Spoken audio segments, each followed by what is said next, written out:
taught this literature, and then relate that also to Andrea's play. So the emergence of a new Jewish literature in post-unification Germany, so that means since 1990, is a real phenomenon, I think. Of course, there have been Jews living and writing in Germany also in the immediate post-war decades, but they mostly had a sense of living on packed suitcases in the land of the perpetrators. And it was only after the 1999 reunification of Germany that we see a new generation of Jewish writers emerging who both self-identify as Jewish, but also see themselves very much as an integral part of German culture. And that whole phenomenon also quickly drew attention, and people haven't even spoken of the re-emergence, rebirth, or renaissance of German Jewish culture in contemporary Germany. And one well-known representative of this literature is the author and journalist Maxim Willer, who was actually born in Prague to Russian parents, but came then to Germany in 1970 at the age of 10. And he, in one article from 1995, for instance, he declared quite provocatively, I think, that there is only one country in the world, apart from Israel, and here I quote him, in which a distinct and autonomous Jewish literature will continue to emerge, and that is Germany. And he explains that that the very proximity to the perpetrators of the Holocaust and their offspring does not and will not allow Jews either to forget its horrors or to assimilate to German culture, and instead that it actually compels them to think more intensely about their Jewish identity and articulate it more clearly. So again, that was set in 1995, but I think to some extent the play we just saw, Berlin Diary, still kind of testifies to that, namely that being in Germany, or in this case going to Germany, often induces people to think particularly intensely about their Jewish identity and in particular the lasting effect of the Holocaust on their own life. But I also believe that between 1995 and today, we actually see a number of trends or a kind of diversification of that literature, which again, very emphatically was positive, but since then it's also been changing. And I would just like to point out in 3 ways in which it has been changing. So first of all, first point, the definition of Jewishness is changing. And this is partly actually due to that influx of immigrants from the former Soviet Union, of which Miriam just spoke.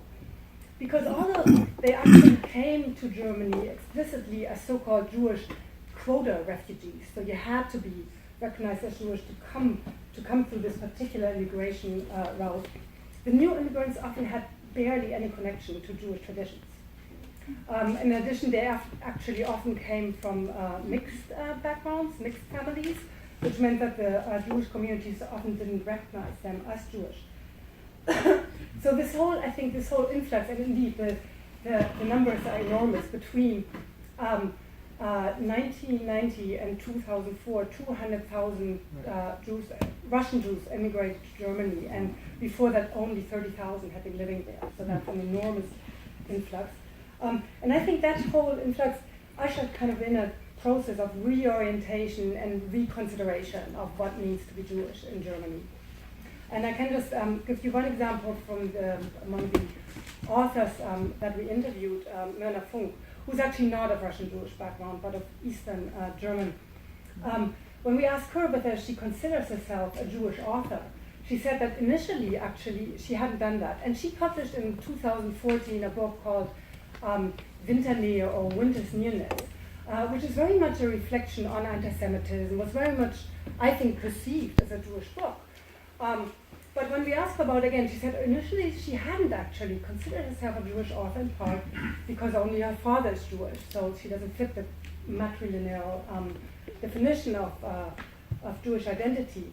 But that interestingly then, precisely in dialogue with her readers, she found that her book resonated with many readers who also just had a Jewish father, and actually a whole new term has been established recently for these Vaterjuden, or Jews from the father's side, that in the process of thinking through this, she now actually would say she's a Jewish author. So again, there's a kind of these definitions are changing, I would say. So, second big trend, and we think about that. The first one, I'm not exactly sure how it relates to Andrea, but second,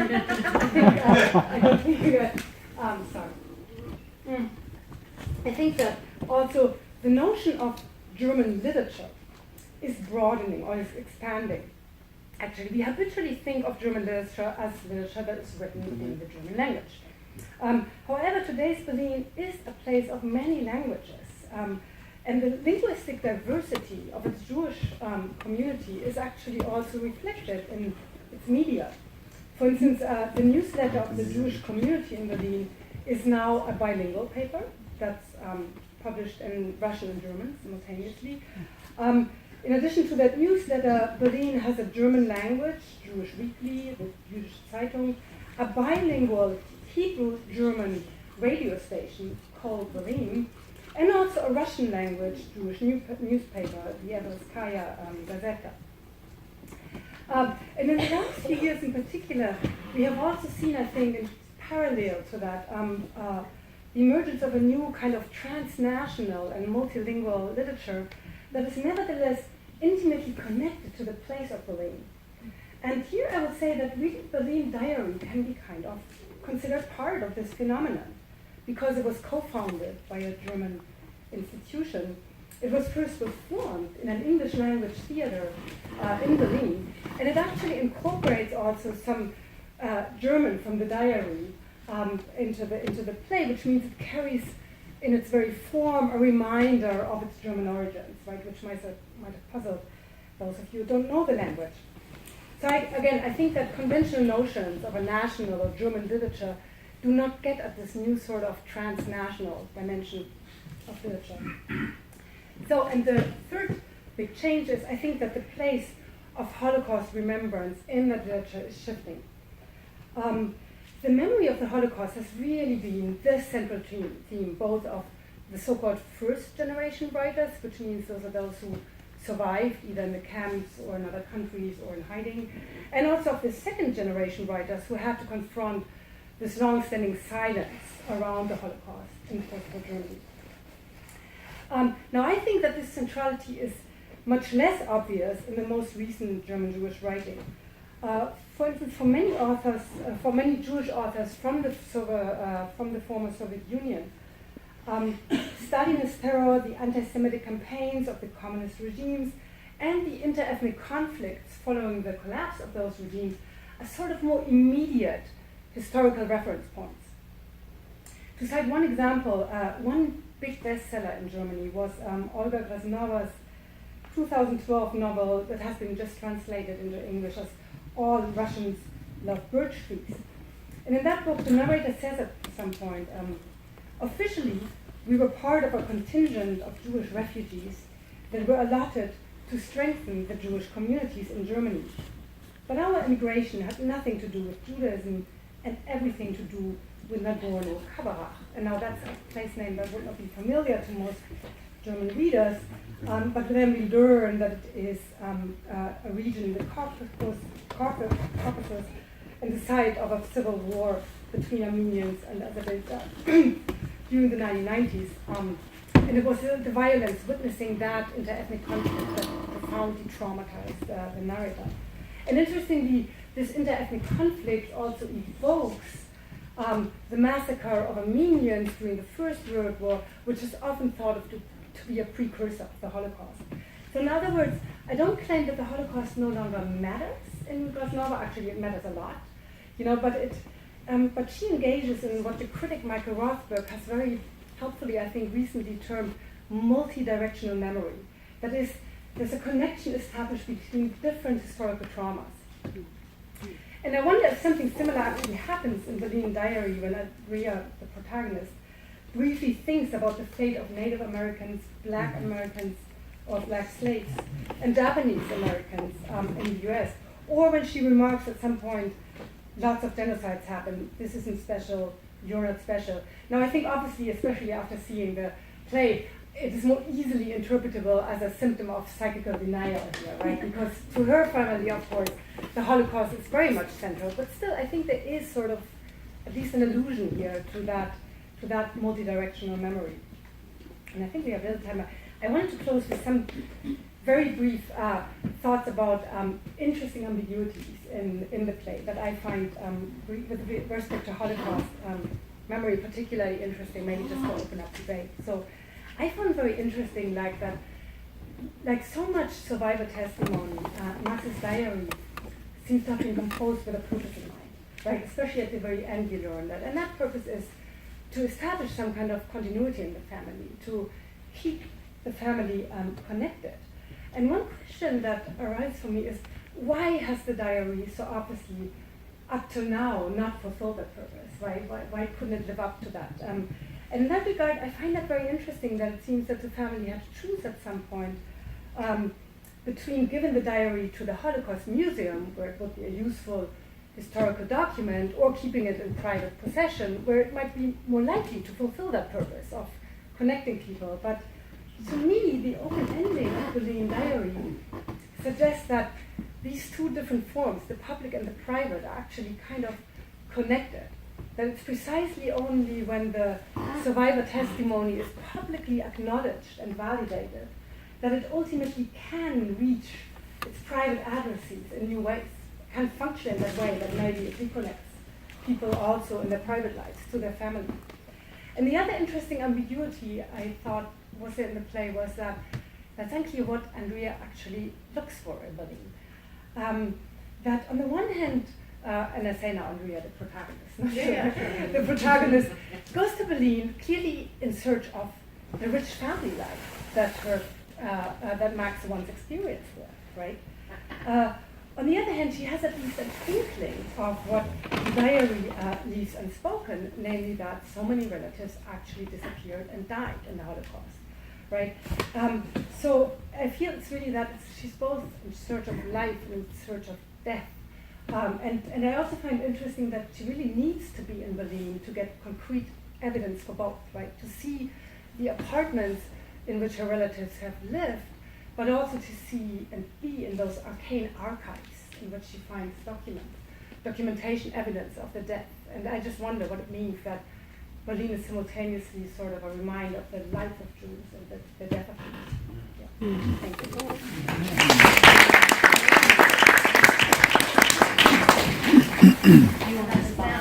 If you want to respond, or I could maybe shape us our direction. Well, I mean, I think I just want to add, this is also lovely. You guys are so interesting. I love it. I just maybe from my experience of being in Berlin, I lived there from 2005 to 2007 in East Germany, and there were like no Jews. I mean, there were Russian Jews that were coming, but like there wasn't like a Jewish cultural life. There were not 5 shops where you could buy Israeli specialty food, and now there are. And there's so many Jews in Berlin. There's so many everybody's in Berlin because there's 1 million refugees that have come to Berlin or come to Germany in the last year, and so many of them are ending up in Berlin. So it's sort of a vibrant place, but there are so many musicians. There's so many people that I've met that are like my age or younger, from Israel, from the United States, who were Jewish, who were coming back, who were making art there. The House Autoren, sort of like the playwright in residence at the Gorky Theater, is this woman named Mariana Salzman, who is, so she's a Russian Jew who immigrated when she was, I don't know, like 7. So she speaks perfect German, and she's the playwright in residence at a major state theater in Berlin, and she's probably 5 years younger than me. So there's just this amazing wave of young Jews coming to Berlin, making art in different languages. I mean, yeah. Gail Ronan, and she's an Israeli director who's come there, and her project this year was taking a group of, there's so many Syrians in Berlin, and a lot of them are artists, and so they found a bunch of professionally trained Syrian actors who are in Berlin, and her project is a devised project where she's driving in a bus around Germany with 7 Syrians, and they're making a theater piece, and it's going to be, so everything at the Gorky is super titled in English, every single play. So it'll be in German, it'll be in Arabic, I mean, it'll be in in Hebrew. I mean, so it's just like kind of really teeming with life right now. A lot of people there who are influenced by Jewish culture and the religion. I love Katya's point about, you know, if you sort of imagine a cartoonish elder relative who really wants you to know something, well, that's the first way to, you know, keep saying it. That's the kids are just going to turn right off. But if you leave this mystery, you leave this, you know, laconic document that has to be actively engaged and investigated, then you get an experiential process of remembering, which is transformative. I think that's the point. I mean, I just think that's a wonderful illumination of the play, beautifully done. So I guess my question, if I might, because this was tagged, as you probably know, as kind of Israeli expats in Berlin panel. So I was like, well, I'm gonna be a little out of my depth with that, but I am interested in kind of in repatriation narratives and homecoming narratives, and I wonder if that sense of that homecoming or that search for ancestors, for legacies, did you feel that in other people that you bumped up against? You sort of shouted out the map and like, well, this is where we did this, and this is where we did that. Were other people on similar journeys? Yeah. Okay. And I would broaden, because this didn't make the news. I looked on the internet, but too bad. So there's a woman here in Portland, Rebecca Jacobson, who is, where does she, Jonathan, which magazine does she work for now? I'm sure Portland several. Monthly. She's a Oh, Portland yeah, Monthly. she's back And she there. was in Berlin for the year that I was in Berlin, and she did a whole series of articles about Israelis in Berlin, and it was like, she worked for a magazine in Berlin called Ex-Berliner, which writes in English, and that was her whole focus of a series of 3 articles, and too bad she's not here today. She could tell us about it. Maybe next panel we'll invite Rebecca Jacobson. But yeah, so there's that, and I would broaden it from Israelis in Berlin to Jews in Berlin, because remember, there's a Jewish diaspora, so it's great that some Israelis have come back, but there's, you know, Daniel Kahn, who plays Yiddish music, who lives in Detroit, who again, is at the Gorky, like running their film series and their third space, and he's, you know, there, and I met with him, and I was like, okay, why are we all here? What's going on? And he's like, because we feel at home here. We have a history here, and he's a Russian Jew who immigrated to Detroit, whose grandparents were German. So I mean, it's like kind of just weirdly connected, and yes, so I would constantly be meeting people who. Sometimes I would meet German Jews who were part of that 30,000 group before we all got there, and they were like, "Thank you for coming." Like, it was so like there's so much infighting, and it was so small, and you know, it was like astounding. Prior to the wall coming down and everybody arriving and making it such a part of Jewish culture. I mean, it's super. This woman, Yael Ronen, this director, she's amazing. Her father is a really famous theater director in Israel at one of the big state theaters there. And when he comes to Berlin, he's joking that he's known as Yael Ronen's father. And normally, like, they talk about how she's his daughter. So I mean, it's like all these people are making lives for themselves as Jews in Berlin. So did that influence you in a kind of general way, or are there any specific choices? I felt less lonely. I mean, like, you know, I felt like, oh. You know, every time I thought like, oh, why do I care? Is this just like some weird genealogical thing and it's like so boring? Oh my God, why? And then I would meet someone and they would be like, they would have some other burning question. I'd be like, well, why do all these Jews have this question? And then I would be like, okay, it isn't just like some personal odyssey that I'm going to turn into art, which would, you know, I want to jump off a building or something. But, you know, it's like, it has, like, why am I doing this? And I meet other artists who had these kinds of driving questions, and then I would think, like, okay, these are real questions to have. I constantly doubted whether or not this story was even important. And it was actually so many Germans, like I would go and I'd meet with German friends and think, like, how's the play going? Which was everybody asked me for 11 months, how's the play going? I'd be like, oh my God, dude, we just talked about, please, like, where to go swimming. So they'd be like, how's the play going? I'm like, I don't know. I mean, I'm finding all these things. I don't know why anyone would care. And they would be like, because you're exploring a part of national history that's really interesting and unique. And I would be like, oh. Really? And it would be like a German who would just be like, buy me a coffee and be like, no, really, like, and I'd be like, why is my family so screwed up? Maybe they're just screwed up. And he, like, my German friends would be like, I think they are probably screwed up because of the Holocaust. And it would take like a German to tell me that I feel like they're really screwed up because of the Holocaust. And I felt like I could believe them. I was like, all right, well, I guess they must have some perspective on this topic. So. I just want to mention, I have a little bit contrarian view to the Israelis in Berlin. I think that story has been totally overblown. And I dug out a bunch of statistics. Now, part of the statistics are a little bit skewed because there's some Israelis who are not registered as being from Israel because they have a German grandparent, and Well, so that's they can most get, of the ones I'm talking right, about. they can get German citizenship. So the embassy, I think the last thing that I saw was something like 19,000. The official statistics are way below that. They're like, close to 5,000 who were there in like 2016. Having said that, there are people who like go to, find their roots, but a lot of the reasons why Israelis come is because Berlin is a lot easier place to live than Israel. So cheap. Oh my It's god. so cheap, and there's nobody trying to kill you from your neighboring states. Yes, and like the Israelis, there's this pudding that they have in Israel that's now in Berlin, and they're like, in Berlin you can get the pudding for 39 cents, and in Israel it's like Well, there was a Facebook post by an Israeli living in Berlin What kind of about. pudding is? Maybe there is a It's a I know about the pudding because it was a very controversial. There was a very controversial Facebook post by an Israeli in Berlin showing this pudding and trying to encourage people to come. And then the Israeli government was like, "You shouldn't do that. That's not Israeli. Should be here with these people here." Yes, They do got very, not go very to Berlin for political. the cheap pudding. You get And very it was cheap like, pudding. and it was cheaper in Berlin than it is in Tel Aviv. Like by a lot. It was this huge diplomatic thing that happened. But I think it's worthwhile mentioning about repatriation that one reason is, and I don't know about the statistics, but that you can claim German citizenship when you have. I just got mine. Yeah.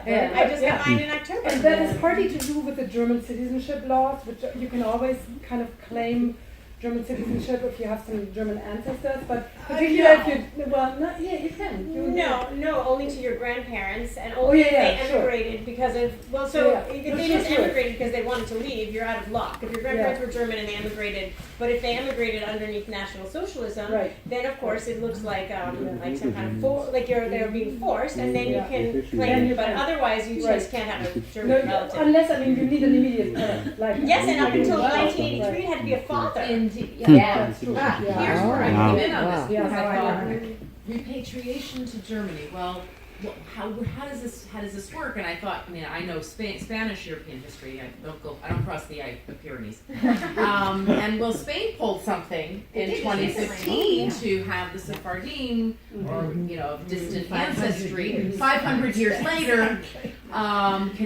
Spain is actually pretty conservative with its dual citizenship and other kinds of. They're pretty parsimonious about that.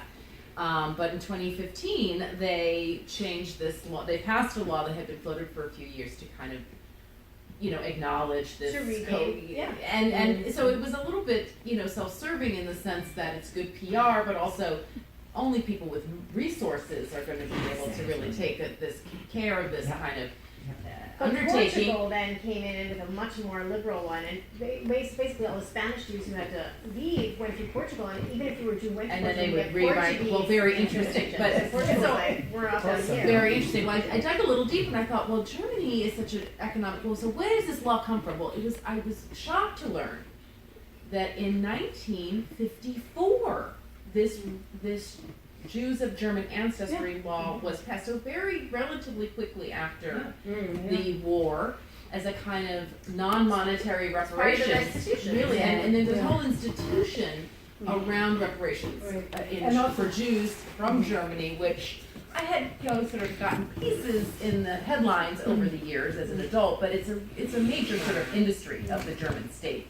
Not being big conventions, but and also I think up to 2000, Germany has always been very conservative about dual citizenships, and that made when it was always you have to give up, but Israeli-German dual citizenship was the only thing that was allowed in 2000. So that, Well, I found a few narratives of recent U.S. citizens reclaiming some kind of German connection, and Andrea's point came up quickly that here's where it becomes a family drama. Yeah. Because the parent or grandparent has to declare first, has to ask for citizenship first. No, they don't. They don't. This guy from Los Angeles Yes. said in 2012, and then he went for years asking the key relative You have to to. claim it because he couldn't claim it You before. don't, but you have to get documents that are hard to get without that person. But you do not. Well, take it up with Anthony Lowenstein. Yeah, Anthony Lowenstein does not have the archival know-how that I have. But, there's certain things, like anything else, for all the restitution files that we see in the play. I mean, there was the German government, really starting in 1954, but continuing through the mid-'80s, consistently, they're constantly updating who should get reparations. Like, there's always something like, oh my gosh, these 7,000 workers from Russia who were at this auto plant who didn't get paid, and these are things that are constantly being added, right? So this notion of reparations is going on, and the citizenship is part of it, because the idea is that you're denied of your German citizenship because you were forced to flee for your life, and there's not a question anymore. You just say, my relatives left under National Socialism. You have to prove that they were Jewish. You have to prove that they're your relatives, right? So all those things, like, here's the birth certificate of my mother. Here's the birth certificate of my grandmother. And you have to kind of adhere to these things that they say, but they all kind of make sense. Like, are you related to these people? Did they have to leave? It's assumed if you're Jewish and you left during National Socialism that that's why you left. You don't have to be like, I was just opening a farm in Nebraska. Right? It's like clear, that's what it is. And then you do it and you get your citizenship. And my mother did not want to do it, and she didn't do it. The thing that's really tricky, the trickiest thing, is those Western conservatives who insist that everyone be married. So I had to actually get my parents' marriage certificate, and since they had an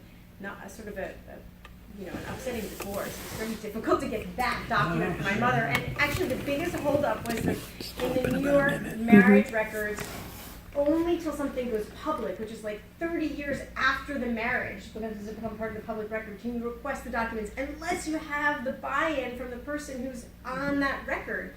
So the big holdup in all this wasn't any of the German records, it was my mother not wanting me to give me her marriage certificate. So then I was like, then I explained it was a type of reparation and that I wanted to take advantage of it. And I kind of through amazing reasoning, swayed her mind with my Jedi mind tricks. and then she was like, okay, I understand, and provided me the document. And then I got it. Wow. And but she's not going to do it. She doesn't want to do it, and she feels very uncomfortable with it. But I did manage to just let her see that this is a value, that having two citizenships is a value, and that I want this, and that it is part of a restitution, and that we should take advantage of it, and she got there.